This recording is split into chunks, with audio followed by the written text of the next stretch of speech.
V9 news ધારી ચેનલમાં આપનું હાર્દિક સ્વાગત છે। જોઈએ આજના મહત્વના સમાચાર। અમરેલી બ્રેકિંગ।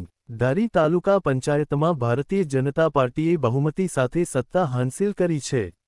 તાલુકા પંચાયતના પ્રમુખ અને ઉપપ્રમુખ પદ માટે યોજાયેલી વરણી પ્રક્રિયામાં ભાજપના ઉમેદવારો વિજેતા બન્યા હતા। પ્રમુખ પદે મહેશ સાવલિયાની વરણી કરવામાં આવી છે, જ્યારે ઉપપ્રમુખ પદે ગુલાબબેન વાળાની વરણી કરવામાં આવી છે। ધારી તાલુકા પંચાયતમાં નવા હોદ્દેદારોની વરણી બાદ ભાજપ કાર્યકરોમાં આનંદની લાગણી છવાઈ ગઈ હતી। કાર્યકરો દ્વારા ફટાકડા ફોડી અને મીઠાઈ વહેંચી ઉજવણી કરવામાં આવી હતી। ભાજપના આગેવાનો અને કાર્યકરોએ નવા હોદ્દેદારોને શુભેચ્છાઓ પાઠવી હતી। ધારી તાલુકા પંચાયતમાં ભાજપે હોદ્દેદારોની વરણી કરીને ફરી એકવાર સત્તા પર કબજો જમાવ્યો છે। હવે વિકાસના નવા કાર્યોને વધુ ગતિ મળશે તેવી સ્થાનિકોમાં આશા વ્યક્ત કરવામાં આવી રહી છે।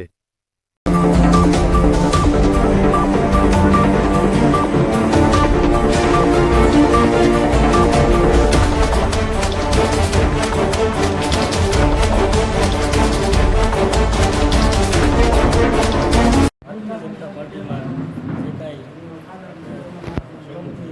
વરણી થઈ એમાં મારી પ્રમુખ તરીકે એમાં મને જે ઉપસ્થિત કર્યો છે એ બદલ હું ભારતીય જનતા પાર્ટીનો આભાર માનું છું।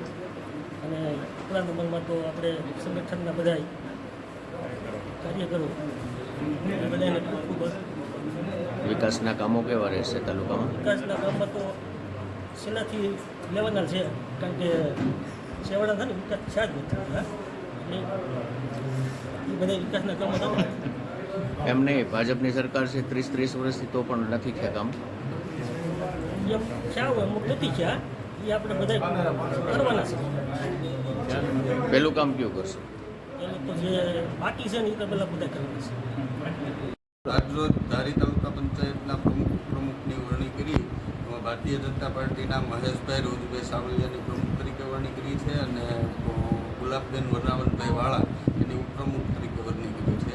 કારોબારી ચેરમેન તરીકે રમેશભાઈ વેલાભાઈ માલણિયા, પક્ષના નેતા તરીકે પોપટભાઈ દાખલા તેમજ દંડક તરીકે કુમનબેન ભાવેશભાઈ મહેતા ની વરણી કરી છે। અને ધારી તાલુકાનો સર્વાંગી વિકાસ થાય, છેવાડાના ગામડાનો સર્વાંગી વિકાસ થાય, મૂળભૂત સુવિધાઓ પૂરી પડે એના માટે ભારતીય જનતા પાર્ટી પ્રેરિત તાલુકા પંચાયતની ટીમ સંપૂર્ણ પ્રયાસ કરશે અને પ્રાયોરિટી અમારી છેવાડાના ગામડાની રહેશે અને વધુમાં વધુ વિકાસના કામો થાય એના માટે પ્રયત્નશીલ રહેશે।